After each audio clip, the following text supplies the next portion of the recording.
considerações que vão ser tecidas aqui já foram feitas em outra época.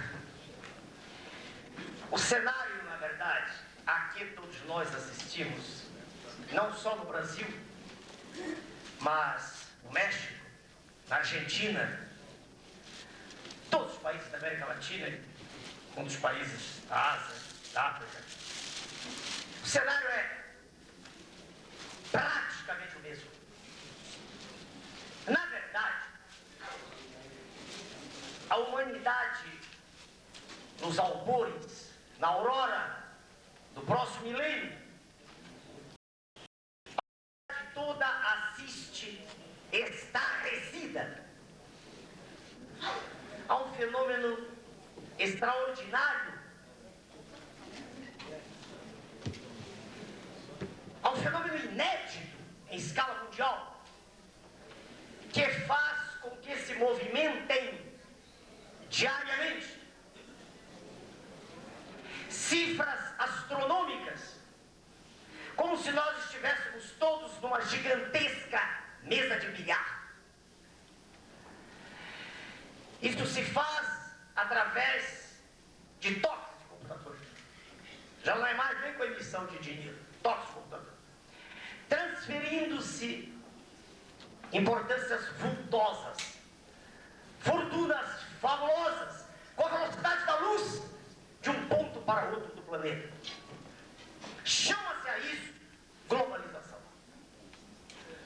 Parece, para um observador menos avisado, e na verdade, sob essa consideração, se incluem em sua quase totalidade os cidadãos de nossa terra, inclusive da classe dirigente. Parece dizer que esse processo está criando um mundo melhor. Um mundo onde o número de oportunidades vai crescer, onde as condições de excelência vão ser alcançadas, onde a produtividade vai ser extraordinária. Um mundo, enfim, onde todos viveremos como vivem hoje, em sua maioria, os cidadãos do primeiro mundo. Na verdade, as informações que nos chegam através dos meios de comunicação fazem-nos acreditar que esse caminho é o único possível. Que nós estamos todos mergulhados em um processo que é o que de melhor a criatura humana podia ter feito no planeta. O nome disso é globalização. É um mundo global, é um mundo sem fronteiras. O que não se diz, o que ninguém diz, é que dessa quantidade gigantesca de recursos apenas financeiros que se movimentam diariamente no planeta, do qual faz parte o Brasil, o que não se diz é que esses cerca de 3 trilhões de dólares diariamente movimentados representam, na verdade, uma ficção, um artifício, uma coisa absolutamente desligada do mundo real, do mundo da riqueza verdadeira, da base física a partir da qual se erige a riqueza verdadeira. O que não se diz, o que os senhores não leem nos jornais, é que dessas transações todas, apenas 2 a 3% referem-se a atividades comerciais e industriais. 97% de todo esse dinheiro, 97%, vejam, às vezes 98%, correspondem à especulação pura. É todo um gigantesco castelo de cartas, em que as apostas são feitas, às vezes com antecedência de meses, E as apostas são feitas sem nenhuma base real. Até a década de 60, vejam, senhores, para que o dinheiro circulasse entre países, havia restrições. Exigia-se uma reserva em ouro nos Estados Unidos. Não havia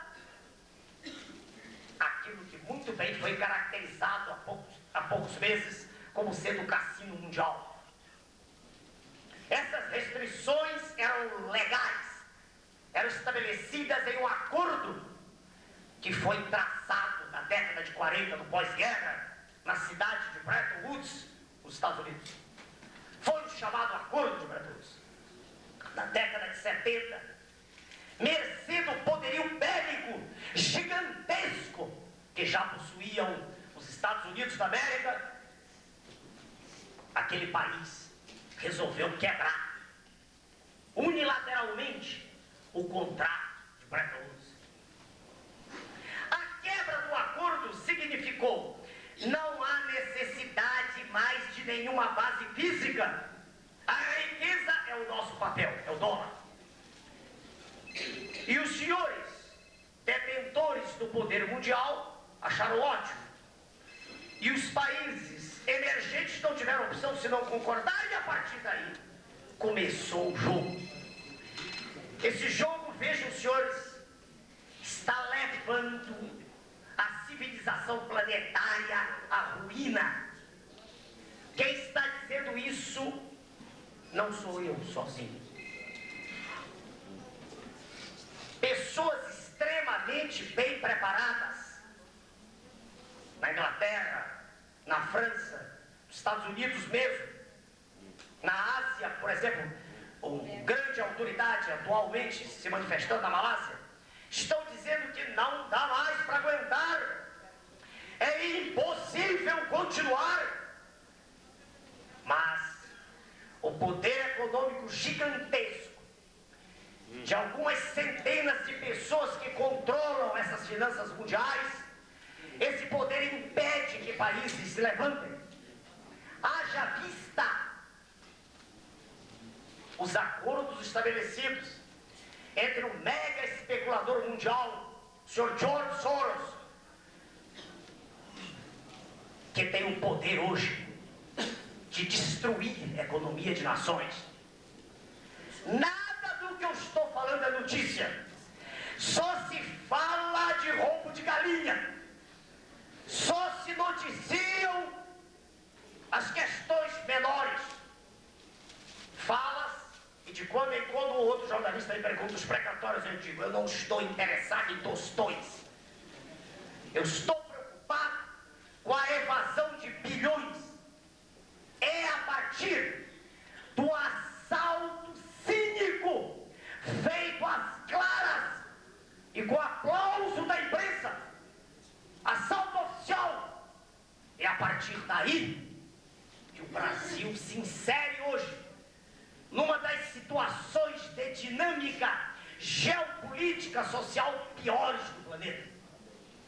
É a partir do fato de nós pagarmos mensalmente cerca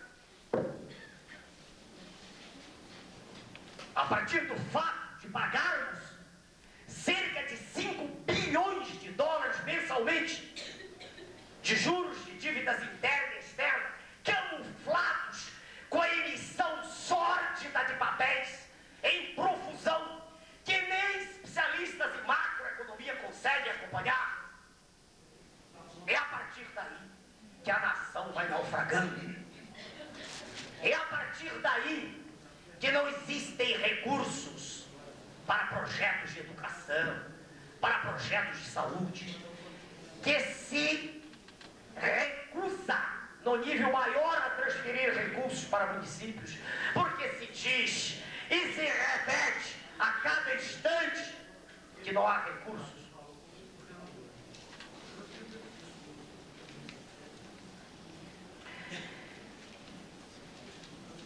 Na verdade, o processo que aí está é um processo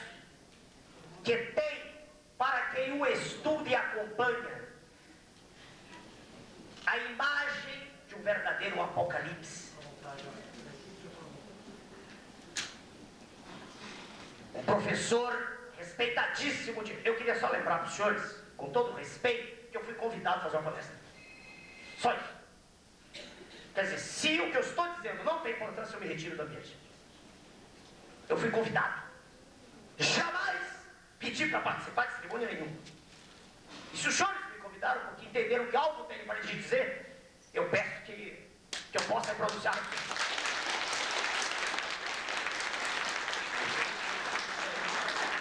Eu pediria, para melhor entendermos, que está sendo colocado pelo Dr. Enéas, que desliguem, por favor, os celulares. Já desliguei os meus, senhores.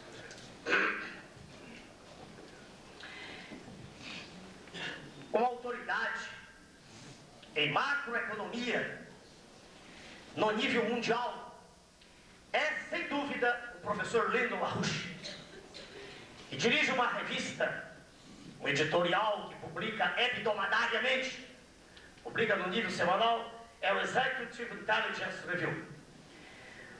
O professor LaRouche tem passeado, tem viajado pelo planeta, fazendo conferências e mostrando que nós estamos na iminência de uma catástrofe mundial. A crise da Ásia, noticiada pela imprensa, não tem nada a ver com a Ásia.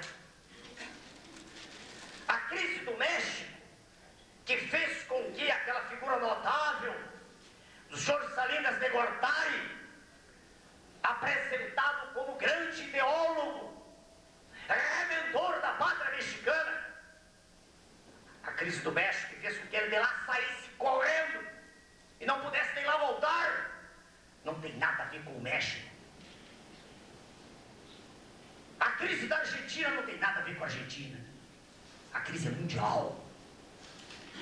E é sempre chamando atenção para esse fato que eu falo quando oportunidade tenho para me exprimir. Repetir, de onde parei, o professor LaRouche alerta-nos, para quem lê a revista, para a iminência de uma catástrofe. Diz ele, esse dinheiro que circula, esses bilhões de dólares que entram e saem dos países, são absolutamente falsos. Vejam, senhores, esse dinheiro entra, e se os senhores olharem, por exemplo, para o que aconteceu com a nossa querida, amada Vale do Rio Doce, os senhores vão ver que foi quase um crime de lesa pátria. Vejam, senhores, a Vale do Rio Doce é detentora de um patrimônio incalculável. A maior mineradora de ferro do planeta. Só ferro aqui, na região dos senhores em Minas, e lá no núcleo, Carajás, está em cima. Só de ferro os senhores têm reservas para meio milênio, 500 anos. Ora, perguntou-me antes de entrar o jornalista, e eu disse, espere, eu vou falar sobre essas coisas. Uma tonelada de ferro no mercado internacional é vendida a um preço médio que dá para passar uma noite no hotel em New York. Uma tonelada de ferro. Se hoje não há ninguém douto em economia que tenha coragem de dizer quanto vai custar a tonelada de ferro daqui a um mês, ninguém sabe, com a oscilação dos mercados, como é que se pode vender? Eu vou provar já que não foi vendida, foi doada daqui a pouco. Como é que se pode vender esse patrimônio incalculável de meio milênio? Como? Que aferição é essa? Eu falei de ferro. Mas, aqui, como eu estou em Minas, vou me lembrar mais do que está aqui. Aqui os senhores têm uma região, Conselheiro Lafayette, da qual foram retirados milhões de toneladas de manganês. Manganês é minério fundamental para a indústria siderúrgica. Mas hoje lá em Conselheiro Lafayette não tem quase nada, não há quase nada mais de manganês. São buracos. Se o senhor subir no nosso país e for até o Amapá, na Serra do Navio, o senhor vê buracos, crateras. Onde está o manganês? Está na Pensilvânia, repondo as reservas estratégicas dos Estados Unidos. Há dias atrás, gravou o meu colega, que está ali, o Dr. Osório, engenheiro nuclear, meu amigo, há 4 décadas, que preside o nosso partido aqui em Minas, gravando um programa e me mandou. De Sua Excelência, Mr. Clinton, falando do The Summit of Americas, em Santiago, no Chile. Estavam lá presentes os representantes das nações da Ibero-América. Na primeira fila estava Sua Excelência. Vejam com que respeito eu o trato. Sua Excelência. Sua Excelência é inimigo da pátria, mas é Sua Excelência. Eu o trato com respeito a quem tem direito, pelo cabo. E se debate existir na televisão, se aprouver aos contendores discutir comigo, eu direi. E aí direi de frente: Vossa Excelência é um traidor da pátria. Direi de frente. Fala na televisão a mesma coisa. E vou lhes dizer exatamente por quê. Aqui.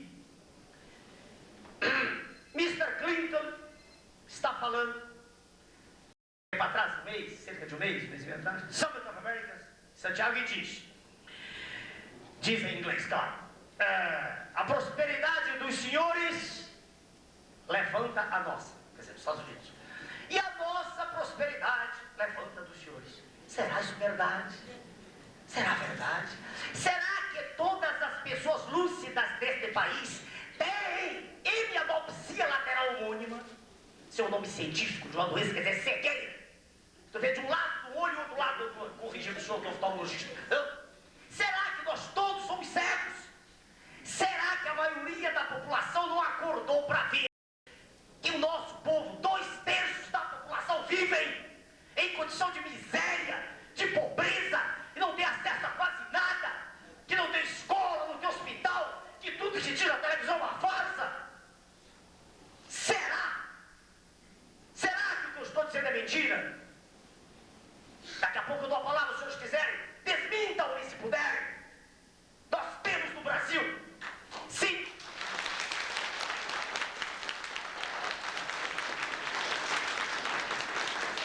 nós temos no Brasil 5 a 6 milhões de pessoas com doença de Chagas, com a tripanosomias americana.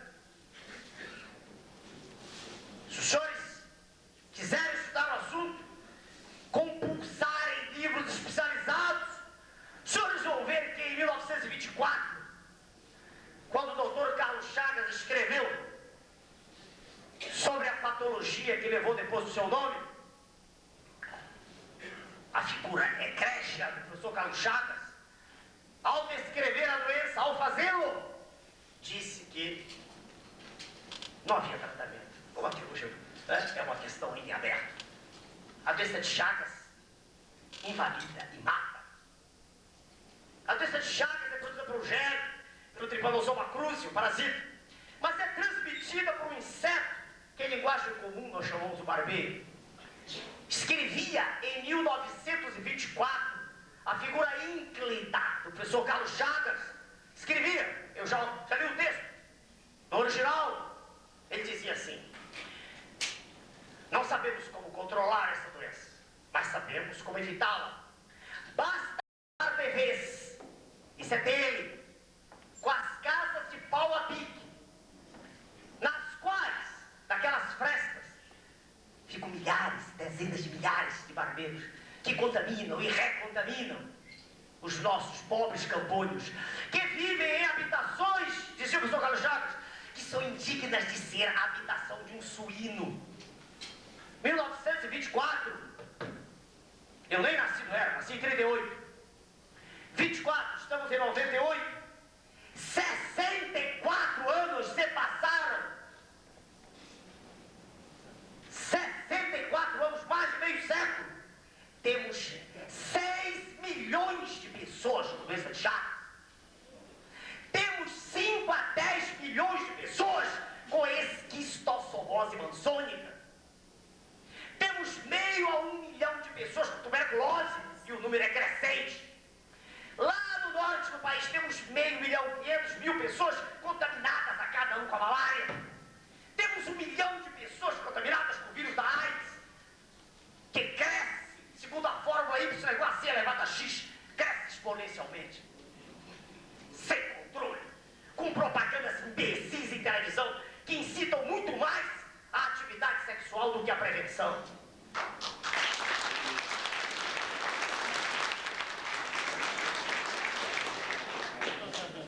A mesa de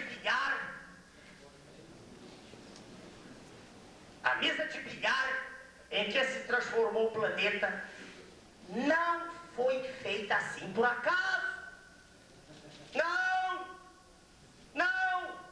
Como eu tenho tempo para me exprimir, eu estou explicando com detalhes aquilo que é dito de maneira meteórica, numa fração infinitesimal de tempo, que serve apenas para despertar a indignação e o afeto pessoal dos meus compatriotas brasileiros que já acreditam em mim. Tá?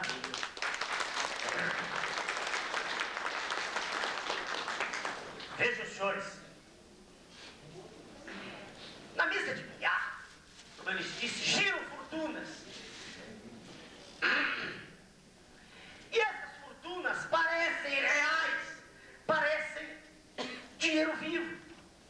E com elas, vejam agora, é que se compram as riquezas dos países em crescimento.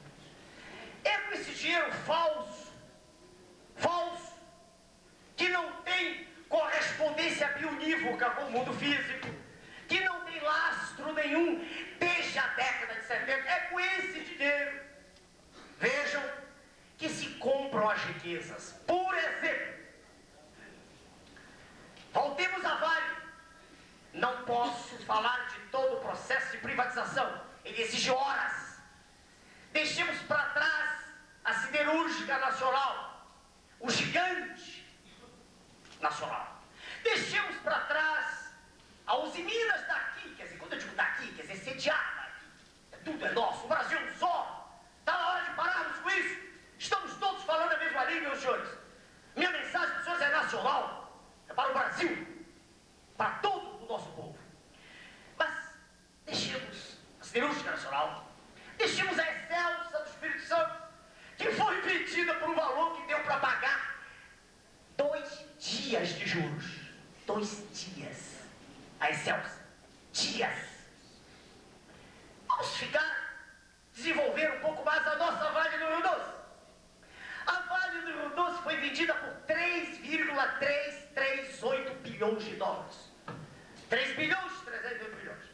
No dia do fenômeno de doação, batizado de privatização, naquele dia, cruzaram os céus do continente brasileiro. Sim, eu estou dizendo a propósito, continente, porque nosso país é um continente.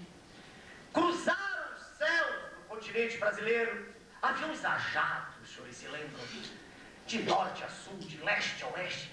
E todos que assistíamos ao fenômeno ficamos impressionados. Mas que interesse tão grande é esse da privatização? O que se esconde por trás disso? Nós já conhecíamos o assunto, já tínhamos estudado. Meu Deus, como se engana uma população. Dizia-se, o Estado tem que ser eficiente, tem que se livrar da Vale. Mas a Vale dava lucro.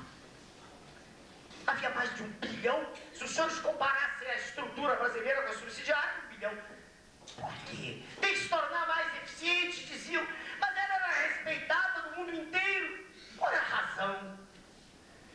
As SUS tinham sido movidas contra a privatização. Nós mesmos, do nosso grupo, havíamos movido ações até na Procuradoria-Geral da Justiça Militar, porque a simples tentativa de alienação do solo pátrio é considerada crime no Código Penal Militar. Mas aqueles senhores, pagos pelo erário público, conseguiram deter, bloquear todas as ações. Todas. E a Vale foi entregue. Voltemos ao processo agora. Que a Vale tinha a lei do ferro de que te falei. Vamos falar de um minério. Mais uma vez em Minas. Aqui. Eu não sabia que ia falar esse tempo grande. Então, o que estou falando do senhor é o que estava na minha cabeça. Eu pensava que ia ser 3, 5 minutos, não tinha ideia. Quando me disseram que eu tenho tempo, ótimo. Vamos mostrar para os senhores que estão nas suas cidades do interior e que não têm acesso à informação. Vamos mostrar para os senhores a verdade que não aparece nos jornais. Vamos mostrar.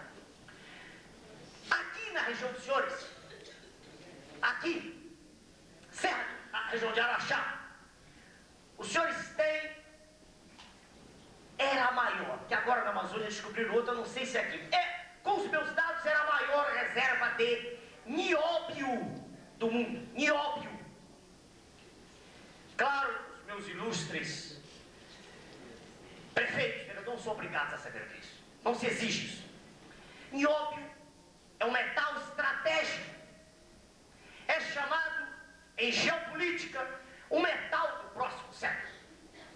Os senhores terem ideia da importância do nióbio, é com ele que se fabricam os aviões supersônicos que cruzam os céus do mundo. Sem nióbio, não há avião supersônico. Aqui está a maior riqueza do planeta em nióbio. Poder-se-ia até criar uma moeda nossa própria, não atrelada a dólar, lastreada em nióbio, se o quiséssemos. Se força existisse no governo, não, força e vontade para fazer isso. Libertação do nosso país. Vejam, vejam, o nióbio é vendido a um preço que talvez seja inferior ao cacho de banana no exterior.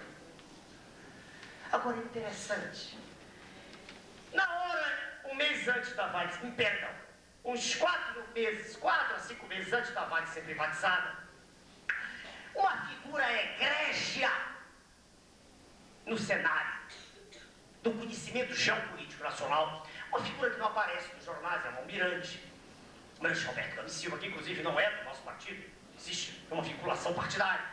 É um homem preparado, e eu cito todas as pessoas preparadas, independentemente de partidos em que estejam. Isso interessa?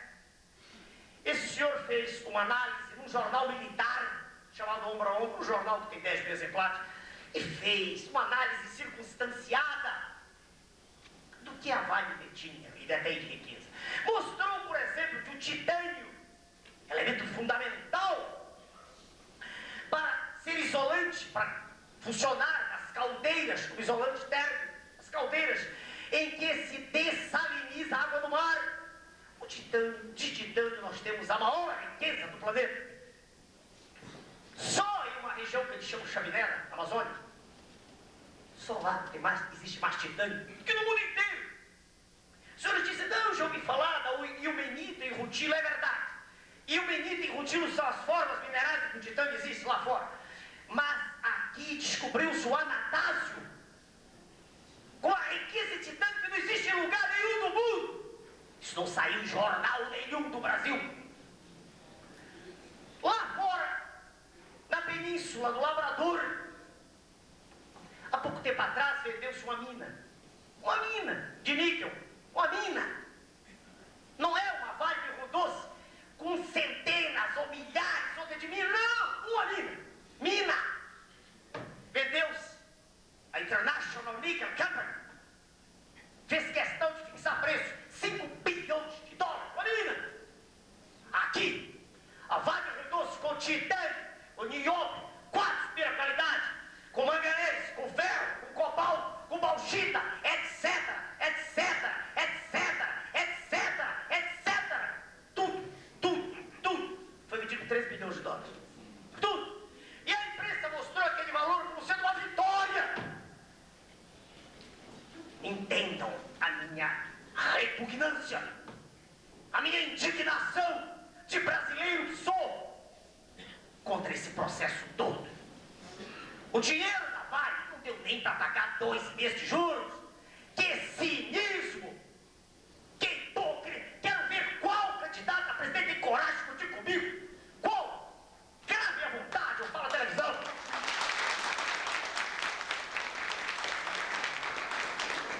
Fala na televisão, fala em qualquer lugar. Característica que eu não tenho medo. Nunca tive. Se eu quisesse ser deputado federal, os senhores sabem, já o seria. Há muito tempo.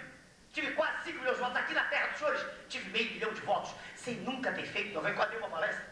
Nunca vi aqui. Quer dizer, de passagem, falar com um amigo ou outro. Tive 96 prefeitos aqui. Na época da presidência, eu passei por capital. Só pelo contato. Porque a população percebe pelo menos a sinceridade. Os senhores dirão, o que o senhor tem com o deputado? Nada com o deputado, só que não tem força para mexer. Como os ilustres senhores prefeitos não têm força. Nenhum dos senhores pode mexer nisso de que estou falando. Nessas questões maiores, só mexe o presidente da República. Só ele tem poder para isso. Tudo o mais é conversa fiada.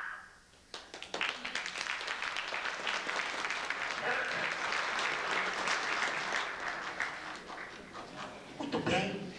Então, dizem os senhores, poderiam dizer os senhores, doutor Enéas, todo o problema da riqueza mineral. Não, eu não disse isso. Eu não disse em nenhum momento isso. Eu estive falando até agora de riqueza mineral, mas não é só isso. Há muito mais. A riqueza mineral é incalculável. Por exemplo, os microcomputadores, todos os computadores, os microcomputadores utilizam quartzo. Quartzo. Quartzo existe no planeta, é só aqui. Só que aqui, o nosso quartzo tem um grau de impureza que chega a 10 elevado a menos 11. É o melhor quartzo do mundo. Ele é vendido quase que como lastro. Lastro. Peso. Vale nada. Mas vamos ser um pouquinho da riqueza mineral. O Brasil detém, senhores, o maior contingente de água potável do planeta. Água de beber.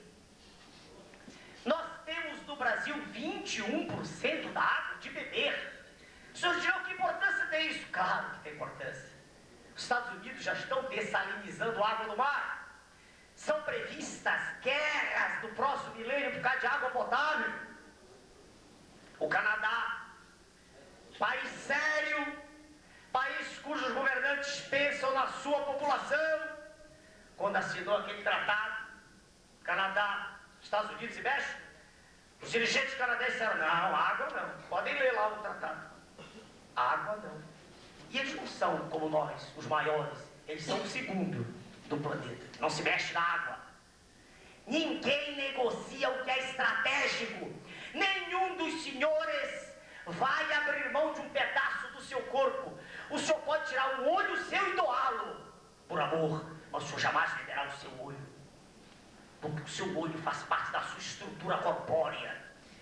Ninguém, nenhum país que se respeite e que possa e tenha coragem para se pôr, vai vender a sua estrutura estratégica, vai vender companhia de mineração, vai vender o sistema todo de comunicações a troco de quê?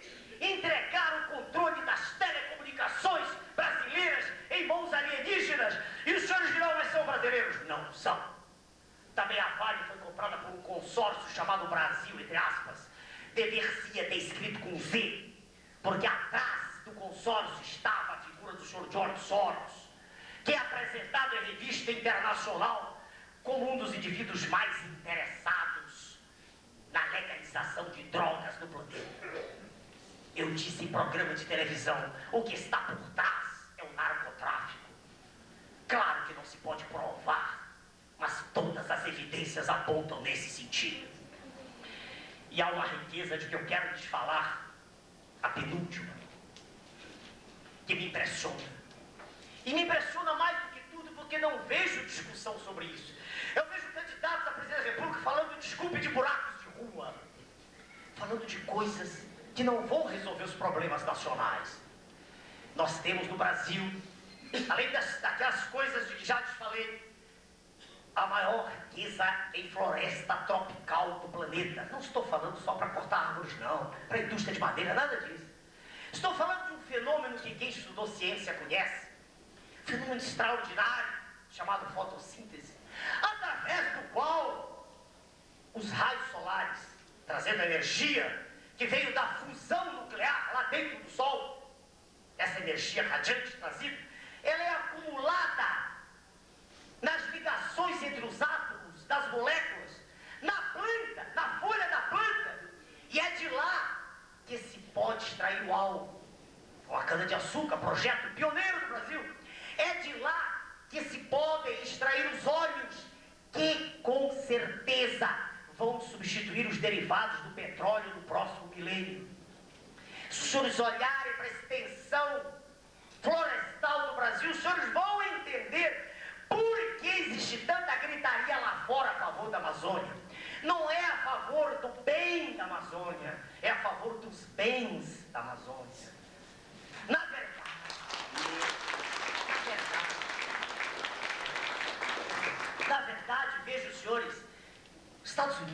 Inglaterra, Alemanha, tem preocupação zero com o índio. Isso é conversa fiada. Isso é balela. Isso é conversa para quem é mentecapto. Para quem tem hipóxia cerebral. A preocupação não é com o indígena. Porque senão teriam preocupação com as nossas crianças morrendo de fome nas ruas. Teriam preocupação com a prostituição infantil. Teriam preocupação com um contingente gigantesco de irmãos nossos que não têm acesso a nada. Não é esse o problema. O problema é que, por exemplo, na região Yanomami, não na superfície, mas no subsolo, estão riquezas imensuráveis. O problema é que lá na floresta amazônica está o futuro do planeta. É de lá que sairá a cota energética que movimentará o mundo. Isso é que está escondido por trás da gritaria ecológica. Essa é a verdade cruel, porém única possível de ser defendida. O que se quer, o que se pretende, vejam os senhores, falando em megatrompa das nossas jovens mulheres pobres, estimulando o aborto. O que eles querem, o que eles desejam, é que a população brasileira seja reduzida cada vez mais. Para que dessa superfície enorme, nela, exista apenas um contingente pequeno, incapaz de defender sua própria pátria. Reparem como o projeto arquitetado é macabro. Desmoralizam-se as Forças Armadas. Discute-se a cada instante, repete-se que é despiciendo. Quer dizer, não tem importância o serviço militar. Os recursos para o nível básico de educação são parcos. Não há dinheiro. Não há dinheiro para a escola pública, não há dinheiro. Por quê? Por que se estimula tanto a especulação? Porque o dinheiro da especulação vai para um número pequeno de mãos, que são os verdadeiros detentores do poder mundial. Esse é o quadro verdadeiro que não é apresentado à população. Essa é a verdade terrível que fez com que, há 9 anos atrás, um grupo de pessoas ligadas a mim, dentre elas estava o meu amigo sentado à direita, Dr. Osório, engenheiro nuclear. Logo depois, a professora Sônia, 2 dias. Meses depois, o senhor Irapó ao meu lado. Algum tempo depois, o doutor Otacílio, aí, daqui da terra dos senhores, que viram que era necessário que se levantasse uma força contra o sistema.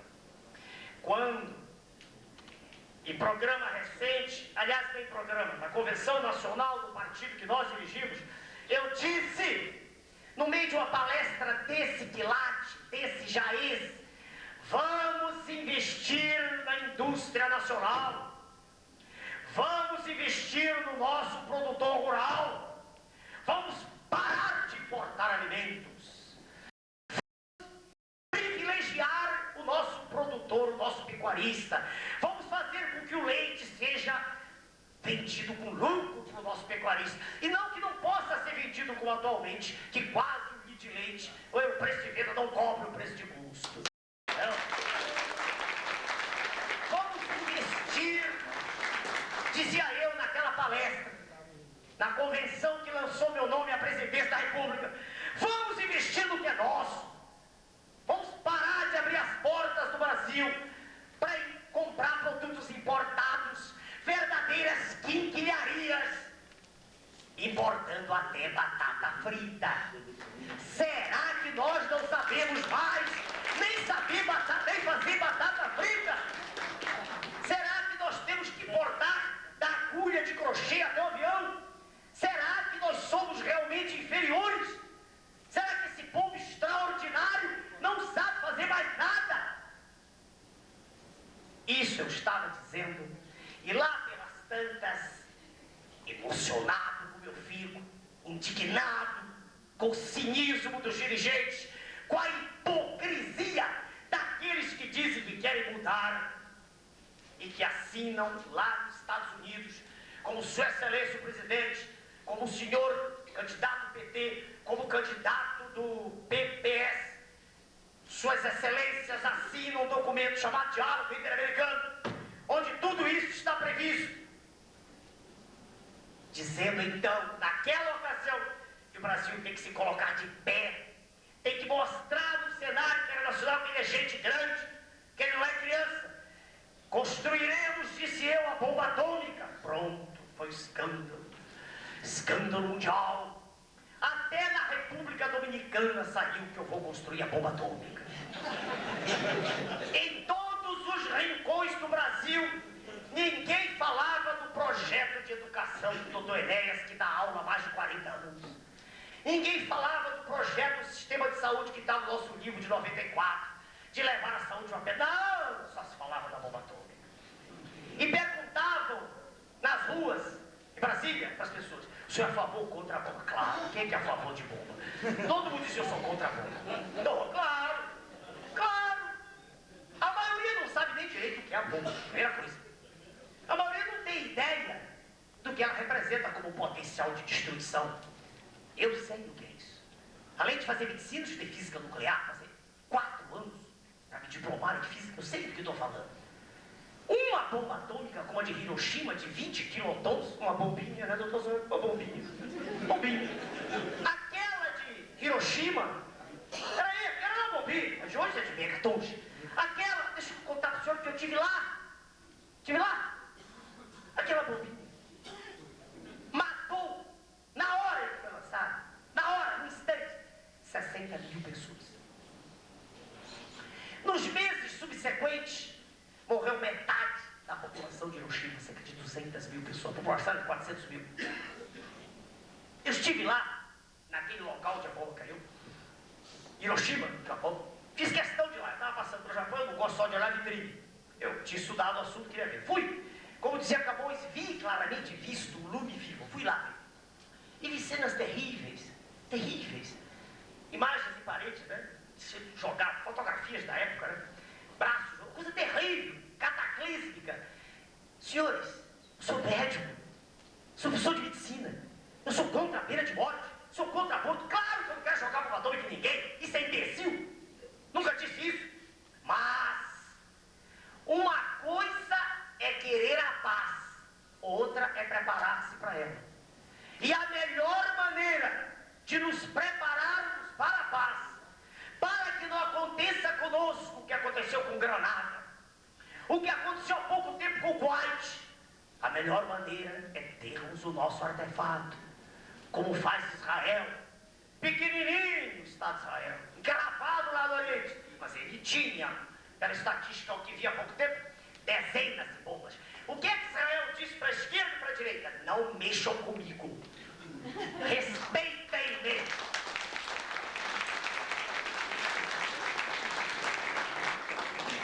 Há pouco tempo, há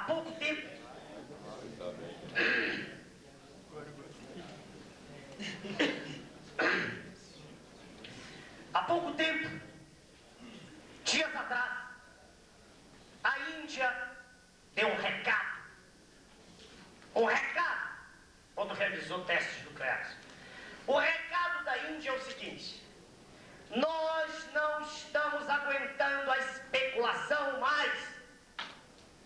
Saibam que nós também queremos ser respeitados. Ponto. Claro que a imprensa, serva que é do poder mundial, ataca. Absurdo! Ontem, na Folha de São Paulo, está a declaração de Sua Excelência o Presidente, diretamente ligada a mim, sem meu nome, claro. O meu nome é Zeca. Eu sou, dizem eles, um perigo para o Brasil. Para o Brasil ou para eles? Para eles que destroem a condição de sobrevida da população. Para quem eu sou um perigo? Para quem? Sai na Folha, sem meu nome ser citado. Declaração atribuída à Sua Excelência, atribuída, diz assim: erra quem propõe a construção da bomba. Bolas, quem propôs fui eu, era melhor pôr meu nome. Erra quem propõe. Porque a construção da bomba criará uma instabilidade. Claro, é melhor ter a estabilidade atual da economia de cemitério. É melhor ter o desemprego crescendo a níveis astronômicos. É melhor ter 15 a 17 milhões de pessoas na rua vendendo cachorro quente. Daqui a pouco um vendendo cachorro quente pro outro. Entendeu? Não haverá mais reforma. Que estabilidade é essa? Perguntou-me há pouco, agora de explicar o jornalista, o senhor vai ou não defender a estabilidade? Eu falei, espere a palestra. Não existe estabilidade aí, senhores. Não existe, isso é falso. Estamos com uma represa. Estamos represando tudo para a explosão que vai ocorrer daqui a algum tempo. Essa moeda falsa, que é chamada real, não resiste a nenhuma análise crítica de um professor de macroeconomia sério que não queira trabalhar para o governo. Sério? Senhores, quando o real foi criado, lembremos-nos, faz 4 anos, a dívida interna era de 57 bilhões de dólares. Para atrair os capitais e evitar qualquer problema nas relações internacionais, que tem que estar lubrificadas, com os nossos dirigentes recebendo títulos nobiliários. Não se assustem, eu não quero título nenhum do exterior, quero título do meu país. Não quero ser aplaudido em nenhum lugar lá fora. Há poucos dias mandei um vídeo em inglês para ser apresentado em Washington. Foi apresentado para representantes de 100 embaixadas. Não saiu uma nota em nenhum jornal do Brasil. Lá eu disse exatamente o que eu penso. Eu não tenho medo. Exatamente o que eu penso. Pretende ser. Quando eu digo pretende ser, esse ser é um pronome abaixador. Quer dizer, isso é pretendido. Alguns países pretendem impor um novo acordo de Bretton Woods. Dizem impossível, não dá para continuar. A Indonésia disse há poucos dias, nós fizemos tudo o que eles mandaram. O que é que eles mandaram? Reformas, entre aspas. Vocês leem nos jornais as reformas. O que são as reformas? Reforma previdenciária, que aposenta o cadáver. O cadáver. Reformas. Reforma trabalhista. Sua Excelência, o ministro do Trabalho diz, o desemprego é uma tendência, não é um fato. Claro. No círculo do poder não há desempregados, claro. No grande círculo não há desempregados, claro. Reformas. Abram-se todos os poros da pele para que os parasitas penetrem. A pele de que estou falando é a pele de um organismo chamado Brasil. Abram-se as fronteiras. A negociação tem que ser livre, porque nós estamos no mundo global. Os senhores ouvem todos os meios de comunicação. E quando meu nome é citado, é como exemplo de delinquência, provavelmente. Se não delinquência, porque não se pode provar que eu seja delinquente, pelo menos que é um indivíduo que não fala da maneira que os outros falam. É um sujeito que deve ter algum parafuso solto, alguma coisa assim, né? Algo assim. Esse indivíduo não está bem das ideias. Esse senhor, eles dizem assim, é um catastrofista. As coisas estão bem. Voltemos. A Indonésia diz, não podemos mais. Tem que haver um novo Bretton Woods. O ministro do Japão diz assim, nós éramos uma economia próspera. Aí eu pergunto, era? Pense um pouco. Não se zangue. E não se zangue nenhum amigo que seja descendente japonês. Eu não tenho nada contra o povo japonês, não é isso. Estou falando da estrutura produtiva do Japão. Será que é tão grande mesmo? Eu vou lhes dar uns exemplos. O japonês importa, o Japão importa, traz de fora 100% do manganês de que precisa para a sua indústria siderúrgica. 100% do alumínio. O alumínio que vai para lá do norte do país daqui, vai mais barato do que o preço de custo. O Japão importa 100%, não vamos cansá-los. Eu vou dizer 100% e vou disparar com a minha velocidade. 100% do manganês, 100% do alumínio, 100% do nióbio, 100% do cobalto, 100% do vanádio. O que é que o Japão tem? O Japão tem o glorioso povo japonês. Só tem nada. O Japão não tem energia. Não tem petróleo, não tem nada. Então, como ele não tem base física, vejam, base real, ele sofre no processo. Claro, ele tem a sua indústria grande e dinheiro.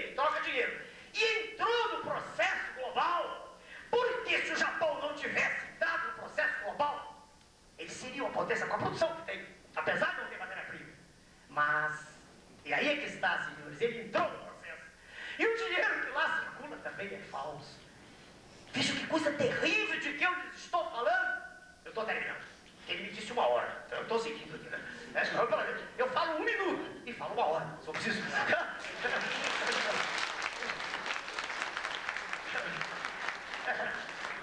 Muito bem, terminarei já. Vejam, senhores. Uma hora cansa de Enéas, né? Terminarei já. Vejam, senhores, o que é que nós propomos. Nós, que eu estou dizendo, o nosso partido. O que é que nós propomos? Vejam.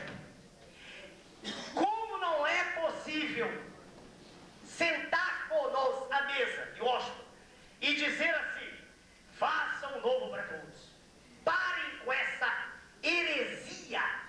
Acabem com essa circulação de dinheiro falso. Senhor geral, mas então o que vem aí a crise de 1929 de novo? Cara, não! Meus amigos, o que vem aí é infinitamente pior. Infinito, eu tenho gráficos que numa palestra para especialistas eu mostro. Senhores, o que circula, se eu falei 3 trilhões por dia, isso chega a 4 trilhões de dólares ano. Não há riqueza no planeta para isso. É tudo falso. Só para dar um gostinho para os senhores se divertirem depois da palestra e irem ver se eu digo mentira. Durante muitos anos eu ensinei ciência exata, antes de ensinar medicina. Muitos anos. E eu brincava com meus alunos, sempre fazendo-lhes uma pergunta bem simples. Experimente contar 1 trilhão. Quanto tempo você levaria para contar? Para o meu aluno contar 1 trilhão. Qualquer um de nós, não estou falando de engenheiros nucleares, de pessoas que trabalham em ciências exatas, tem uma ideia vaga do 1 trilhão. Bom, alguns dizem assim, eu levo uns dias, outros eu levo uns meses, alguns mais cuidadosos, eu levo alguns anos. O rapaz chegou mais próximo, e eu já dei aula para mais de 30 mil pessoas, e é cursos meus particulares, mais de 30 mil. O que chegou mais perto disse assim, doutor S, para contar 1 trilhão eu levo 2 séculos. Todo mundo riu dele. Riram, mas os que riram deviam estar rindo de si mesmos. Porque eu mostrei no quadro, não, para contar 1 trilhão, ninguém leva 2 séculos.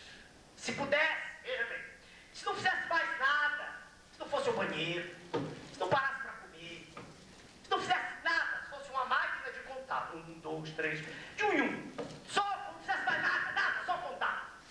Um homem normal levaria, não se sabe, 20 mil anos para contar 1 trilhão. 1 trilhão. 20, são 200 séculos. O rapaz que mais chegou perto disse 2 séculos. Ele errou por 198 séculos.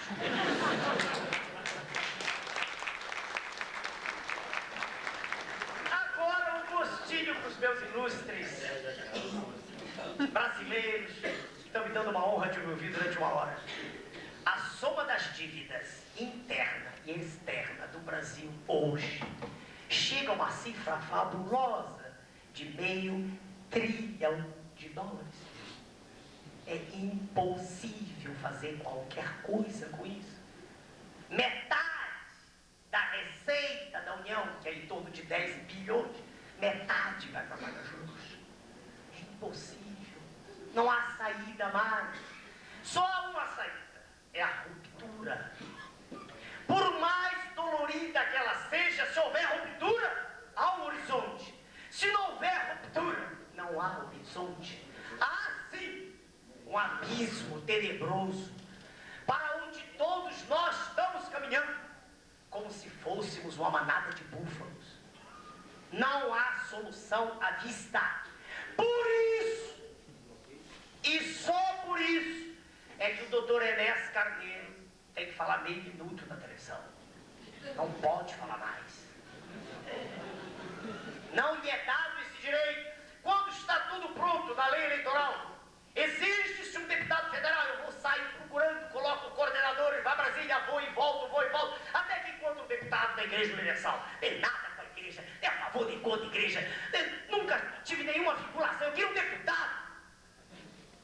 Aí a igreja diz, o senhor dá umas vagas para nós? Claro que eu dou, não tem problema nenhum. O que os senhores querem? Não, tudo franco, tudo aberto. Aí a imprensa Isso, eu juntei igreja, coisa nenhuma. Tem um cara que me juntava alguma coisa. Não dá pra ver isso. Eu vim entrando aqui na sala, o jornalista perguntou, o senhor tá vindo pedir apoio? Eu falei, peraí, não tô vindo pedir apoio pra ninguém. Nunca fui a nenhuma cidade, senhores, nenhuma pedir apoio a ninguém. O que eu estou falando é pro bem dos senhores. É pro bem dos seus filhos, dos seus netos. Eu estou falando é pro bem da população brasileira. O que eu estou falando é um grito para que nós possamos proclamar a independência econômica da nossa terra. Pararmos de sermos escravos. É isso que eu grito. Nunca fui, não vou e não irei a nenhum lugar para pedir para votar em mim. Quero nada para mim. Pelo contrário, se for eleito, está traçado praticamente o meu fim. Porque eu estou lutando contra um monstro diabólico. Um verdadeiro octópus das imagens de Júlio Verne. O povo que detalha.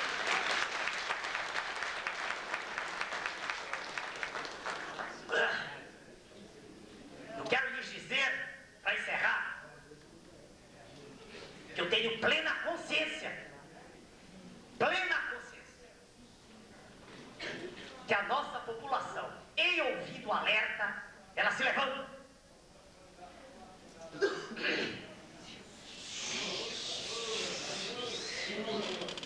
A nossa população vive adormecida, e é natural que viva, anestesiada pela televisão.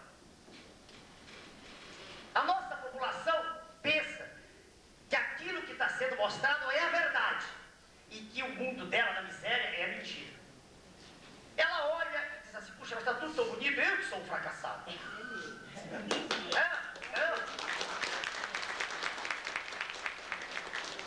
É como se existissem duas verdades. Duas. A verdade da tela, colorida, só pessoas bonitas, né? Propaganda de cigarro, jovens, rapazes e moças belíssimos, o mundo de Marlboro e sei lá de quê, de advances, né? Eu digo assim, não. O mundo desses cigarros todos é o mundo do enfisematoso, do coronariopata. É o mundo do jeito que morre de infarto precocemente. Não é aquilo é falso. E aí aparece uma letrinha pequenininha, ridícula, fumar faz mal à saúde, me chama, vou pro inferno, entendeu? Vou pro inferno. Vou parar com esse cinismo, com essa hipocrisia. Hipocrisia. Qual é a minha mensagem? 3 minutos. Minha mensagem, senhores, é que é possível não nos colocarmos de pé. Antes que alguns reclamem que é natural, se tu vai haver dificuldade, claro que há. Claro que vai haver. Diz o meu amigo, nós precisamos de zircônio da França. Olha, vamos sentar à mesa e dizer, vamos conversar. Será que não temos nada para vender para a França? Vamos conversar. Eles precisam muito mais de nós do que nós deles. Estava no programa de televisão, o jornalista, o senhor Boris Casóis, isso é absurdo. O senhor quer que a gente vire ao banho? Eu digo, não, olha o tamanho da banho, olha o nosso. Olha o gigante adormecido. Vamos despertá-lo. Vamos ficar de pé. Vamos jogar bomba em ninguém. Vamos brigar com ninguém. Mas vamos dizer, respeitem-nos. Chega disso. Chega de nos tratar como se fossem todos imbecis. Chega. Eu vou lhes dar a minha mensagem de civismo, com a qual eu termino meus pronunciamentos. Se puderem lembrar. Na verdade, vejam, uma avalanche de consequências vem há séculos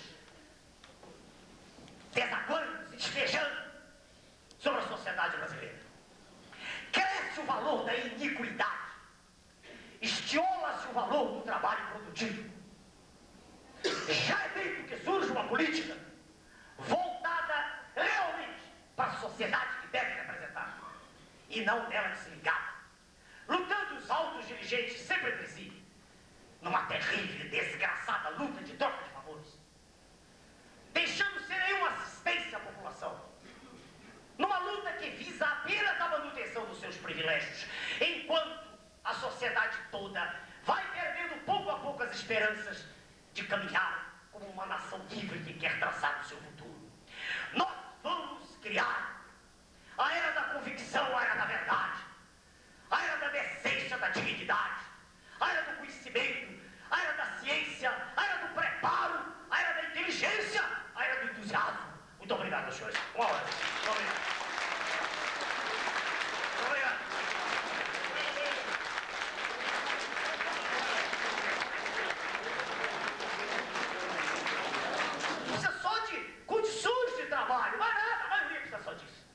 Porque juros, se o senhor pegar dinheiro, desculpe, o senhor vai à falência. Não sei se o senhor já pegou em banco, mas se pegou na falência.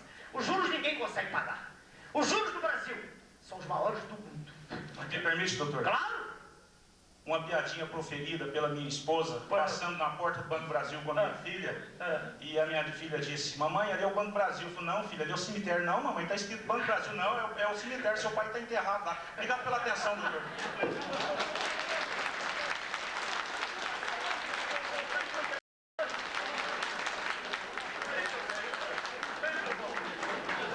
O nosso colega, evita de tratá-lo assim, o brasileiro aí de primeira linha, o senhor se lembra da carteira agrícola, claro, que eles destruíram do Banco do Brasil.